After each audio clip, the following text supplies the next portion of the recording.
So that's a good question. That is a good question, my man. Why do people hate Mixbox, and do you? Okay, so there is two kinds of Mixbox hate. There's the kinds of Mixbox hate that comes from people who play on other Leverless controllers. Let me move over to this screen. I think I'm on display capture right now. I'm on display capture. There's two kinds of Leverless hate, right? The first kind of Leverless hate comes from people who play on this kind of controller, which is a Hitbox arcade controller. Let me pull this up. A Hitbox arcade controller is a controller that doesn't have up as on the top. It has up down here. So what this means is that your jump button is like where the space bar would be, right?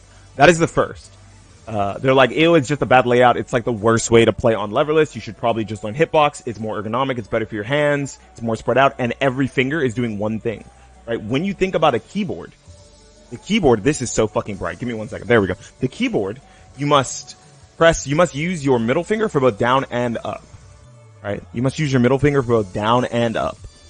But if you are using a Hitbox, or a traditional Leverless, you are always using your thumb for up, which means that every finger has one action to do, and you're not making one finger do gymnastics while the other fingers are all just resting on the buttons, right? Just like a keyboard.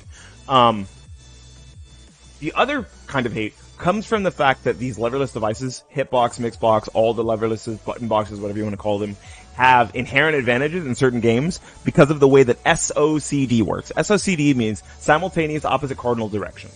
And a lot of games have cleaners for these simultaneous opposite cardinal directions. Simultaneous opposite cardinal directions. Yeah, I think I said that right. That's really fast. The way it works is the game will either give you last input priority, which is if you're pressing forward and back at the same time and you hold on to one, it'll give you that one. Or say you press forward and back, you're holding back and you press forward, it'll always give you the last thing you inputted. Allowing for some shortcuts. It'll give you true neutral, which is where if you press two of the opposing directions, up or down or left and right, it will give you neutral, it'll give you nothing. And then there's up priority, which is when you press down and up at the same time, it always gives you up, right? So that's really good for flash kick style characters, charge characters, things like that. And it gives inherent advantages that stick just doesn't have. That pad, if pad doesn't have SOCD cleaning and uses last input priority, doesn't have.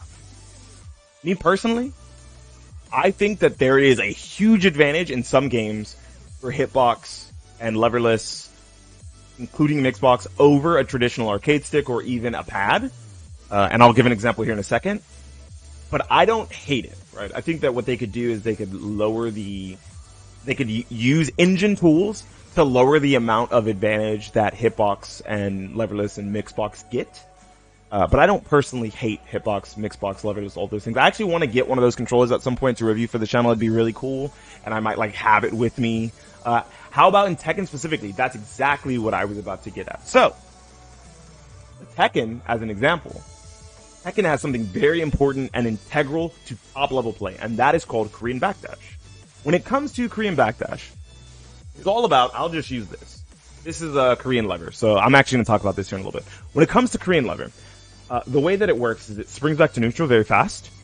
And when it springs back to neutral, the way you let it go, it will give you a forward input sometimes if you're really bad. But if you let it go properly, if you roll it, you'll get a down back during it, right? So what you're trying to do is you're trying to do back, back, down back, back, neutral, back, back, down back, back, neutral, over and over to create your Korean backdashes, right? And on a lever and even on pad, it's very hard to get one frame down backs, right? Because you want to be as limited, you want to be as invulnerable to lows as possible. I'm sorry, invulnerable as mids as possible, right? You don't want to potentially be backdashing and get caught by a launcher, caught by a chunky mid that's going to leave you at like -8, -9 while you're just trying to move, right? And on lever and on controller, it's very easy to accidentally, now at least on controller, it's very easy to accidentally hold down back for too many frames. Instead of one frame, you get 3 frames, 4 frames. And what that does is the Korean backdash will still happen, but now you have 4 times as many frames where you are likely to get hit during a Korean backdash by a long-reaching mid just trying to move, right? You're just trying to move safely on the screen and instead you get hit. On Hitbox, on Mixbox, on all Leverless devices, they have shortcuts so that you always get 1 frame down back, which means you're more susceptible to lows during your Korean backdash, but you're less susceptible to mids. And the mids are generally what's going to launch you big time if they're fast. Fast mids are the things that are going to launch you. Usually it's slow lows, or it's like lows out of a mix-up stance, or lows out of a hell sweep. Lows out of a crouch dash, so you can kind of see them and try to react. But when it comes to the leverless style devices, they have an inherent advantage of being able to almost always create a 1 frame down back situation during the Korean backdash, and it is the most powerful thing currently when it comes to leverless devices on Tekken. I think that it's a huge advantage that stick and controller just do not have. And it's kind of terrifying. Once again, I think they could use in-engine tools to make it less so, right? They could take like top level stick play, look at their replays and say, okay, generally top level stick players that have practiced Korean backdash for 10, 15 years, these people are pressing down back for 2 frames, 3 frames. Let's make it so in engine, if you are pressing down back, it doesn't matter if it's 1 frame, you will always have 3 frames of vulnerability, or you will always have 2 frames of vulnerability.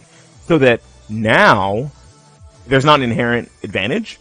It just kind of evens the playing field, but still allows you those same shortcuts. So that if you suck at your Korean backdashes, on lever and you swap to hitbox, you're still getting the advantage of being able to do it easily, but you're not getting the advantage of not being able to be hit like a stick player would, or like a pad player would, right? Some people would think that's dumb and they would call it a skill issue and say, well, if that's the case, everyone should just switch to hitbox and mixbox if it's that much more powerful. Maybe, right? But also one controller just has an inherent advantage over the others, and a pretty big one, especially in a game like this. Me personally, once again, I don't hate Mixbox. I don't hate leverless controllers. I think they're pretty cool. I like how innovative they are and that they allow people who maybe even have like wrist issues, right? Some people, they can't really do these motions, these fast motions. Some people can't do that. It hurts to do that. And it means that they can't play fighting games for a long time. It means that they can't play for long play sessions. It means that sometimes they have to give up the genre as a whole. But when you have something that's more ergonomic and suits your hands better, whether it's a custom-made leverless, or whether it's just the fact that you're good on a keyboard and you can use that WASD, that WASD, and it doesn't hurt your fingers, it doesn't hurt your hands, repetitive wrist strain isn't as much of an issue. I like the fact that those devices exist for those people. Everyone is using them, even if they don't have wrist issues, and they're using them generally for competitive advantage and for, what I'm looking for here, using them for accuracy and speed that stick and pad just doesn't have, right?